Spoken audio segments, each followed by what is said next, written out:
get ready to party.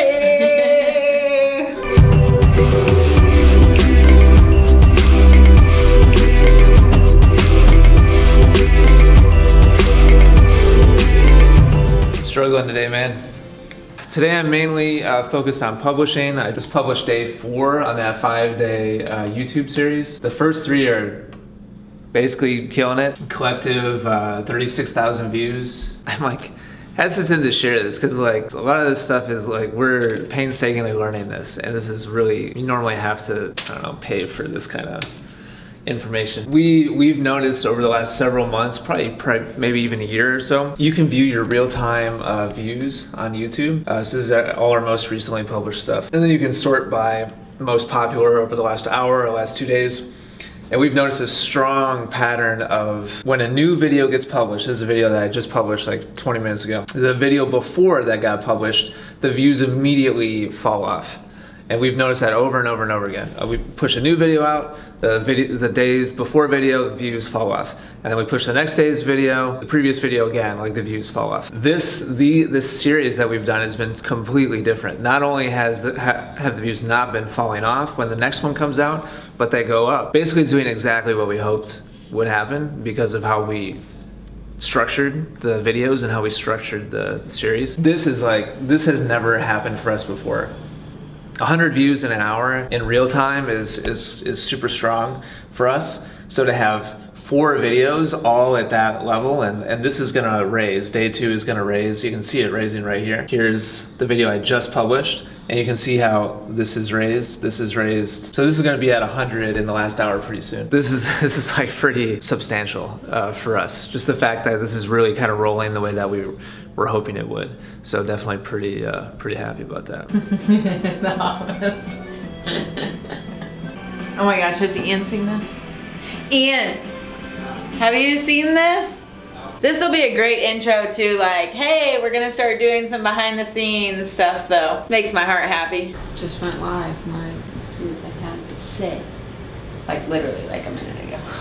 Wednesday, Thursday, Friday are usually our biggest days on Facebook. We're working on figuring out what our biggest days on Instagram are right now. The videos that we put out, the 5-day for him videos, are doing really well. 2 weeks ago, we did Ian's idea of a different view, and then last week was Kevin's, and then this week is going to be my week. It's interesting to see what's gonna happen with giving some different content that they've put out in the last 2 years. It's cool to see what's gonna happen and kind of give our viewers a little bit different aspect than we have in a while. And if it bombs, right?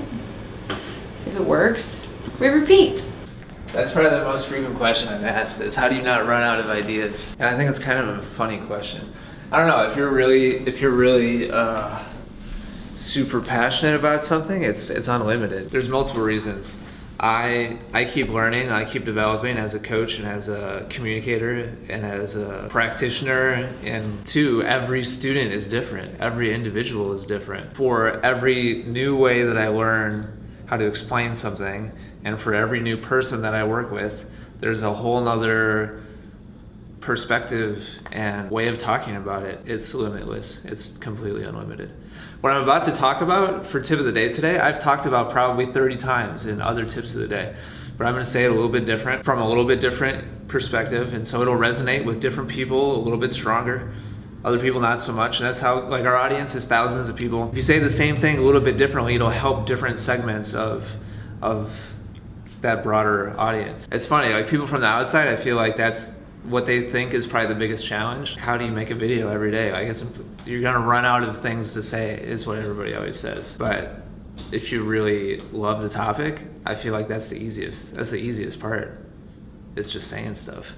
Hey Academy, Ian here with your tip of the day. Today I just want to draw your attention to a specific part of Academy that's critical to your success. Gary Vaynerchuk is the best example of that. He says it over and over actually. He's like, I only say 7 different things.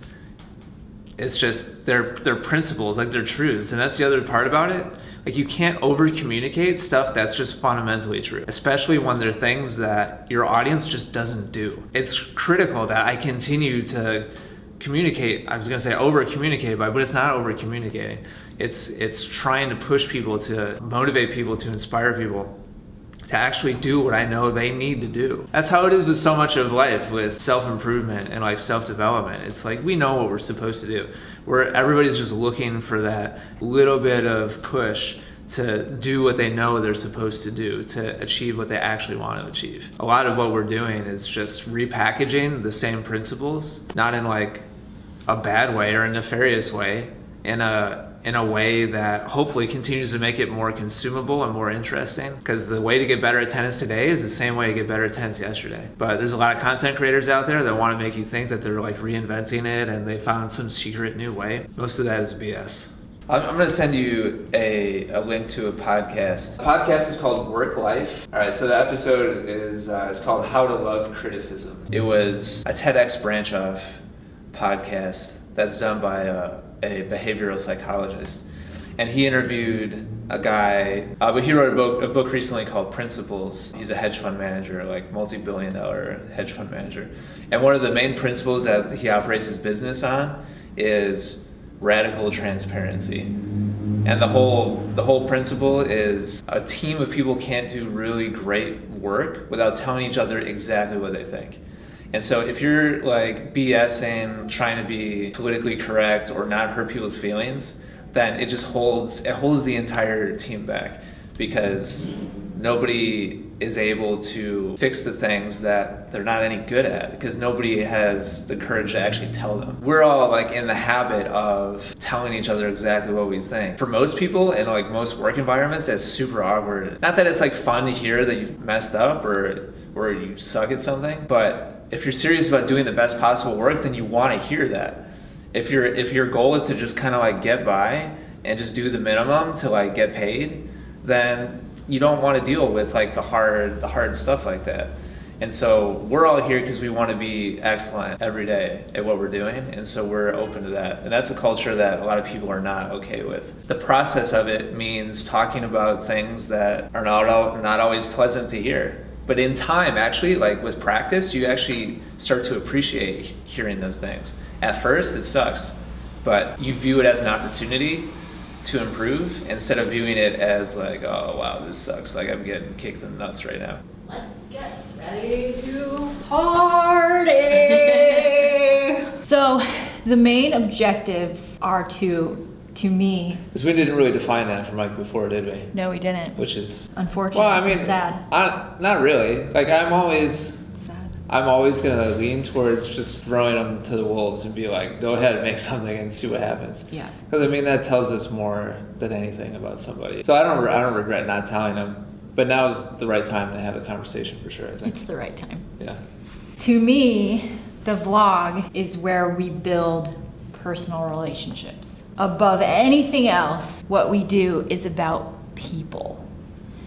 And so we want to have an exchange and get to know the people on the other side, and we want them to get to know us. There are multiple ways of creating an audience. One way is by creating width and by just building as many people as you can get, as many views, as many subscribers. And then on the other side is depth. Those are our hardcore people. And for example, like the podcast, that's a perfect example of depth of audience. People feel so connected to Ian and to our business and to what we do because of that podcast. Even though it only has like 1,500 regular listeners. That's the objective of the vlog for me, is to build an audience of depth.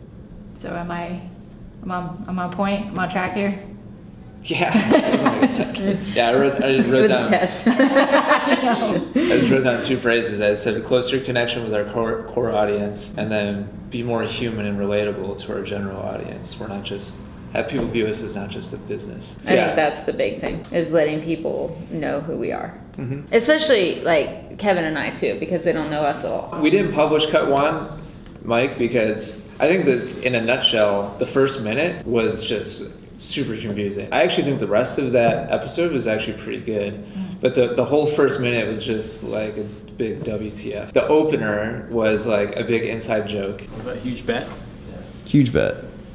So what's that mean again? Like cool? But he didn't include the explanation. It was just like Kevin and I figuring out how to use the inside joke. And so the first 20 seconds were just like, would have just been total like confusion. But then the second cut, without any title or context, like over the shoulder of Elizabeth and Megan. Almond day things that always happen. Like it was 30 seconds of like zero context, like them just talking about random customer service stuff. Then at 52 seconds in, you cut to Megan explaining. So from that moment on, I actually think the episode made pretty good sense. But nobody's watching past 50 seconds. I mean, the first 20 seconds are just like confusing, like head scratcher. No random person who's watching is gonna understand it. The overarching word that I would use is just context.